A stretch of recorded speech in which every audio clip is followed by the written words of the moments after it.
Good morning, dears. Welcome back to another session of zoology. So far we were discussing about human health and disease, right? So in that we discussed about variety of aspects and variety of diseases, and along with we discussed in the last days immunities, types of immunities, active and passive immunity, then vaccination, immunization, how they are coined, what are the mechanism happening in our body, right? So today, as a continuation of that part, we are going to see another term, that is autoimmunity. Autoimmunity. Okay. So in last class we had studied in detail that acquired immunity is based on memory, right? Characterized by the memory. And also together with this memory, it is also recognizing which type of pathogen had entered, and also which type of defensive mechanism is being executed, and also they are recognizing which are the self cells and non-self cells, right? The immune system is not attacking self cells, our own cells, right? They are attacking the foreign cells, okay?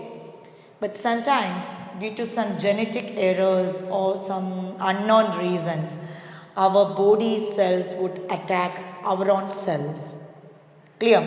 Our self cells will be get attacked by the body immunity.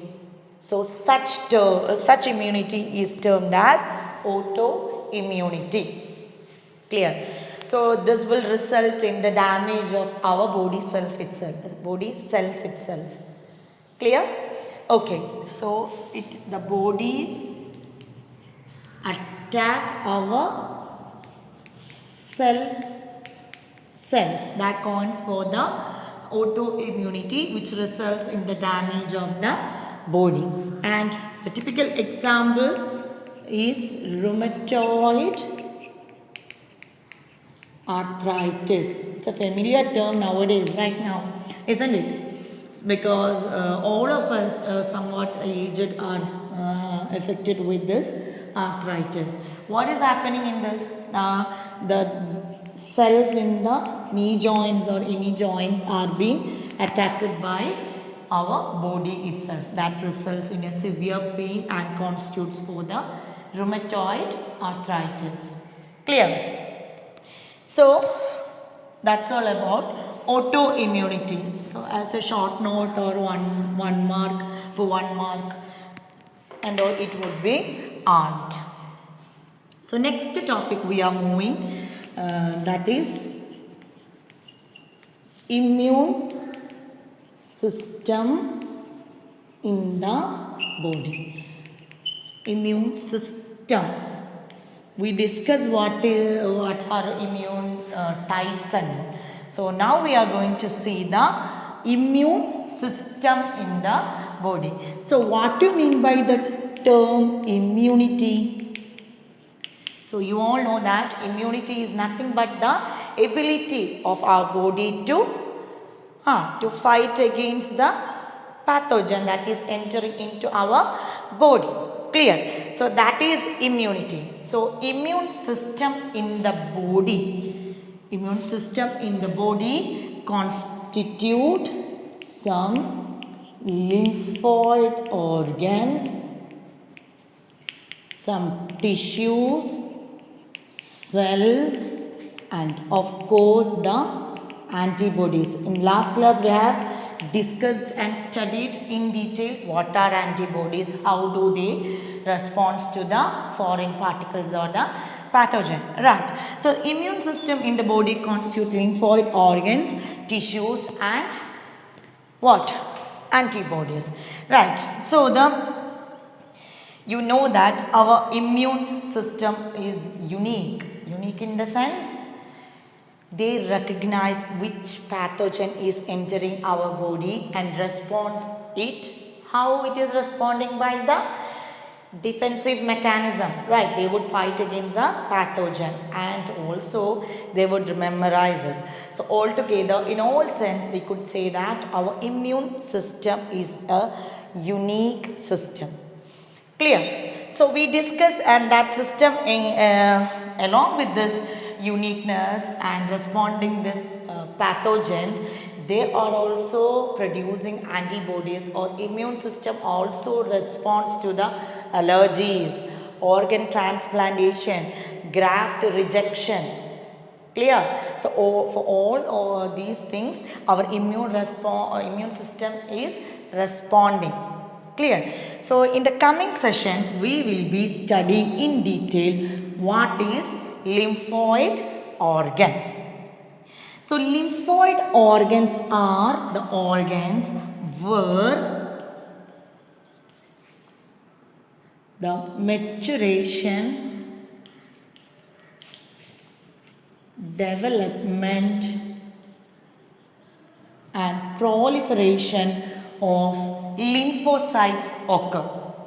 Clear? Of development and proliferation of lymphocytes occur. So they are the lymphocytes. They are the organs where maturation, development and proliferation of lymphocytes are being seen. Clear? So we discuss lymphoid organs, its definition. Now we can see the type of lymphoid organ.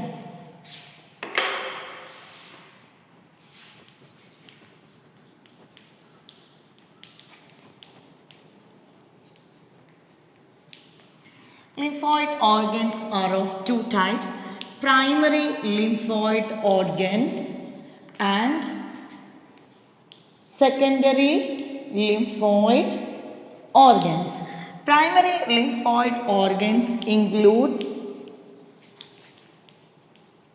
bone marrow and thymus, whereas secondary lymphoid organs include spleen, tonsils, Peyer's patches that are seen in intestine and appendix. Clear? Lymphoid organs are of two types. They are the organs where the maturation, development and proliferation of lymphocytes occur, and they include primary organs and secondary organs. Primary organs constitute bone marrow and thymus, and secondary organs constitute the spleen, tonsils, Peyer's patches and appendix. Okay, so we can see the primary organs. Primary organs are which constitutes the bone marrow and thymus. Here the maturation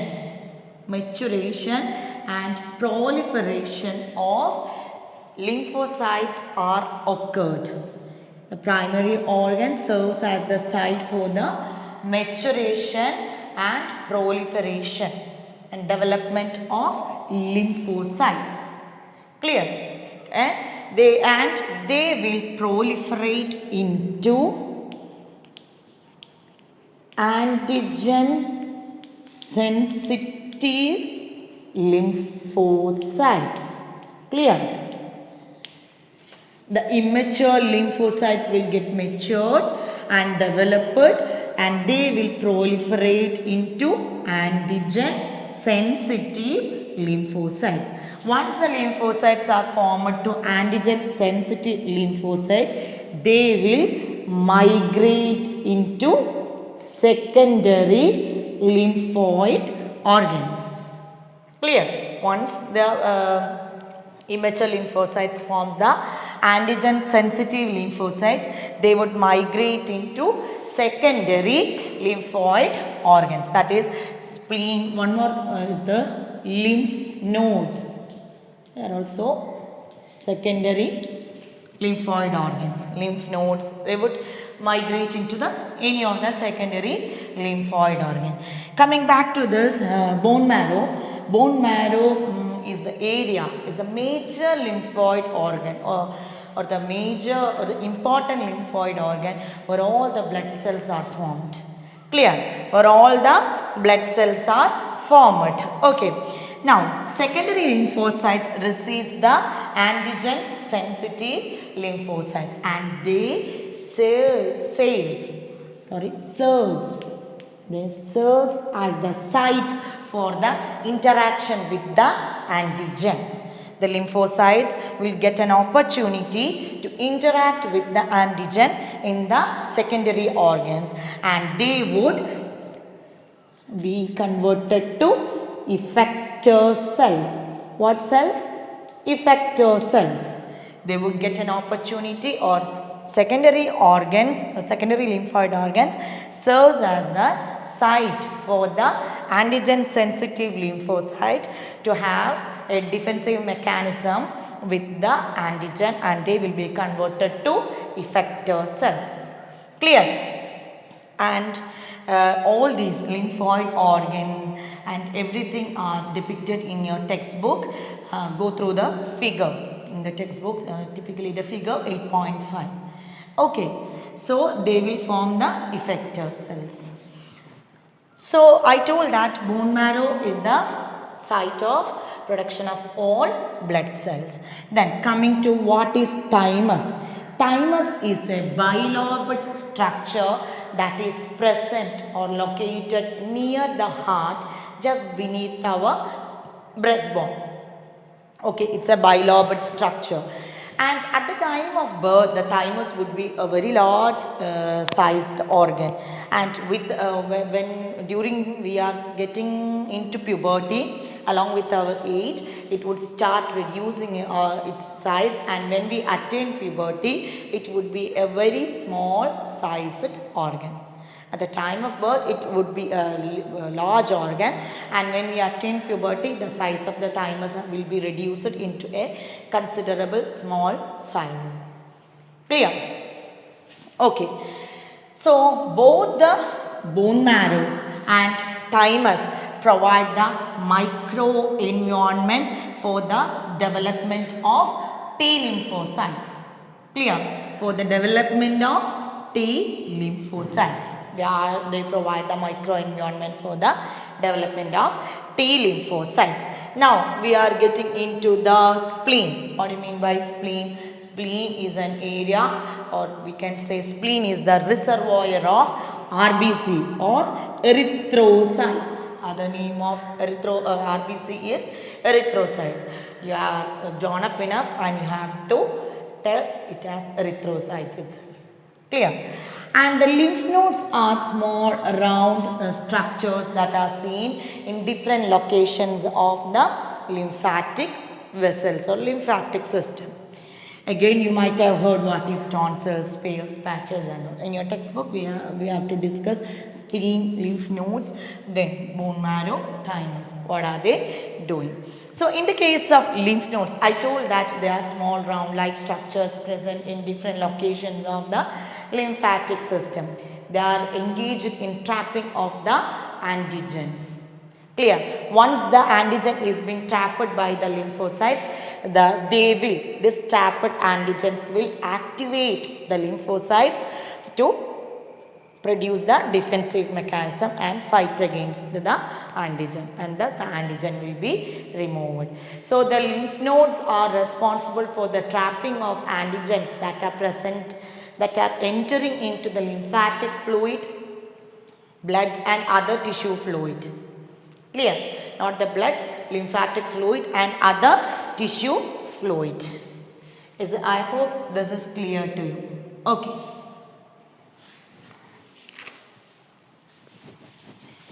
So we discussed the various primary lymphoid organs, secondary lymphoid organs.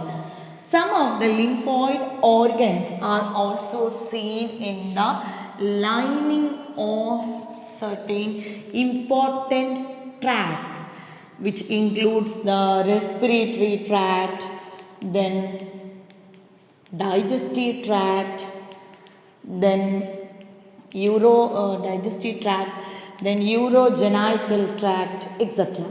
And collectively, the lymphoid organs present in this tract are known as MALT. What it is known as? MALT, mucosa associated lymphoid tissue. Mucosa associated lymphoid tissue, that is known as MALT. Okay, so they are the lymphoid tissues seen in the lining of several tracts, and that's all about lymphoid organs. Now we are going to see another topic, another common familiar topic, that is AIDS. I know you all know what is AIDS. It is acquired immunodeficiency syndrome. So they are a deficiency syndrome which is happening to our acquired immunity. Clear? Now you know what is acquired immunity. And the syndrome refers to a group of symptoms.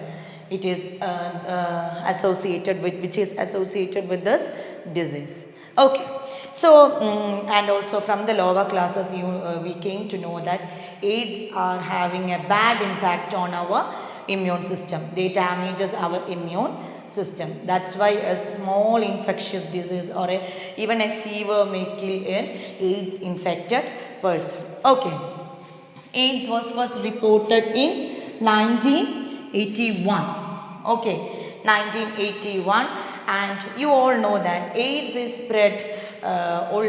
spreading with certain conditions are there for the spreading of AIDS. Mere physical contact and all won't help in the spreading of AIDS. So AIDS are spread only through the body fluids, that you have known, and in what and all conditions the AIDS are spreading? From the infected mother to the baby, which she is carrying. From the infected pregnant mother to the fetus, it may transform. Another one through the sexual contact. Another one by exchanging the needles. It may affect then through the blood transfusion. If unknowingly we collect the blood from an AIDS infected person and we transfuse that blood to a healthy person, of course the healthy person would be subjected to the AIDS, isn't it? So these are the conditions how the AIDS is being infected. So as unlike this contagious, unlike this communicable diseases, it won't spread like that way. Like pneumonia, tuberculosis, cholera, we know a variety of communicable diseases, but AIDS are not spreading so. Mere a physical touch, or if we sit and talk with an infected person, AIDS won't spread. But in the pandemic situation now we are facing it, of course it would spread like that way, the COVID, right? So AIDS won't spread like that way. And again, which is the causative organism? Yes, it's of course the HIV virus. Again, this virus is the main problem which causes this type of severe diseases. So the point is that it's not necessary to isolate a AIDS infected person. Mere physical contact or mere talking, or if you are sitting in gathering along with the infected person, it would not spread. It spread only through the body fluids. Clear? So we can look how this AIDS is getting into our body. How does it is attacking the immune system? So after the infection or after the HIV virus, before going to that, this virus is enclosed with the RNA genome. You know that RNA and DNA genome are there. The HIV virus is having RNA genome. So after getting into the body, this RNA genome, they will be attacking to the HIV virus first of all attack to the macrophages. Macrophages are the cells of immune system, a very important cell of immune system. They are responsible for the engulfing and digesting the pathogen. That is how they are destroying the pathogen that is entering to our body. So the HIV virus was after entering into the body, they would attack the macrophages, and in the macrophages the RNA genome of the HIV virus will be transformed to viral or the DNA virus. The RNA will be transformed to DNA with the help of an enzyme, reverse transcriptase. Okay, reverse transcriptase enzyme help in the conversion of the RNA to the DNA of the virus. So that is being happening in that. So now the RNA has been changed to DNA. Now this viral DNA will get incorporated with the host DNA. Will get incorporated with the host cell and host cell's DNA, and it will direct. Now it is getting incorporated with the DNA of the cell, affected cell, and that will make the cell to produce the virus. Clear? Along with this production, macrophages will be also producing this virus as an HIV factory. Okay, so altogether that area will be quite affected with this HIV, and after production of this virus, they will attack the T helper cells lymphocytes. They would attack the TH or the T helper cells of the lymphocytes. I know you will be having a confusion of what is T helper cells. T lymphocytes or the T cells are of two types, T helper cells and cytotoxic cells. Cytotoxic T cells. T helper cells, as the name suggests, it helps the cells in the immune response, and cytotoxic T cells would kill the tumor cells. Clear? They would kill the tumor cells. Clear? T cells are of two types, T helper cells and cytotoxic cells. Clear? Virally infected cells and tumor cells are killed by the cytotoxic cells. Coming back to the point, the virus that is being produced by the host DNA would attack the TH cells, T helper cells. We will be noting T helper cells like this way, T helper cells. And along with this T helper cells, they will be the affected T helper cells, and along with the virus, they will be released into the blood. And in the blood, furthermore, TH cells would be attacked by this virus cells. So considerably, there will be a decrease in the T helper cells, which reduces the immune power of the body. Clear? T helper cells help in the immune response.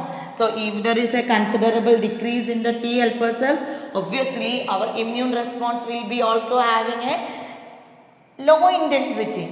Clear? The ability will decrease. So this is how they are affecting the immune response. Now at this stage, the infected person would be suffering from fever, then weight loss, diarrhea, then dysentery, such like conditions they would be affected. And also they would be having infectious diseases from the bacteria, fungus, Even small infection may lead to a serious issue that would risk their life. So this is being happening. In your textbook, figure, that's your work to be done, figure 8.6. Check your textbook. I will be upload the figure. You should study the figure while explaining the intervention of AIDS. How do they affect? What does they do? All these things you have to check through it. Clear? And you know the next topic is prevention of AIDS. How we can prevent AIDS. So in the case of you all know that AIDS is not having any cure. Only the test, ELISA test, is being conducted in order to check whether the person is susceptible or whether the person is having AIDS. And as we all rely upon that, prevention is better than cure. So it's better to prevent it. Since this disease is not having any curability. So we have to take utmost care in the blood transfusion, blood banks, this disposable syringes. We have to ensure the availability of disposable syringes and all. And our country had laid down a project, that is NACO. What is NACO? National AIDS Control Organization. Along with some non-governmental organization, they had contributed a lot to educate the illiterate people about the AIDS. And also WHO, World Health Organization, had started many contribution in the supplying of the disposable syringes, and they have taken many care in the blood bank and all to ensure there should be no infected blood during the transfusion time, and also care being taken in order to check whether the blood is being infected or not. And also they start to supply free condoms to have safe sex and all. And they have controlled the drug abuse and all. So drug abuse also contribute a lot in this spreading of this AIDS and all. So we have to take care of all these preventive measures, and since AIDS does not have any medicine. Okay, to an extent we give anti-RNA drugs and all, but it will not cure the disease, it will only prolong the lifespan, but we can't prevent or we can't avoid the death of that person. Clear? So infection of HIV is a serious matter. We should inform it as soon as we suspect we are having that disease, because the symptoms will not be shown. It may vary. The symptoms may be shown within a few months, or the time span varies within few months to few years. So don't hesitate to tell if we are infected with HIV. Don't hesitate to go for a test and all. And also we, the educated people, have to tell the illiterate people about the positive sides and the negative sides of the AIDS. So I hope today's class is clear to you. I am winding up with this AIDS. You have to go through the figure that I have told. It has been clearly given in your textbook. Go through it, study it. Okay, if you are finding any kind of difficulty in the today's portion, please contact me. I am always here to help you. Okay, thank you. Have a nice day.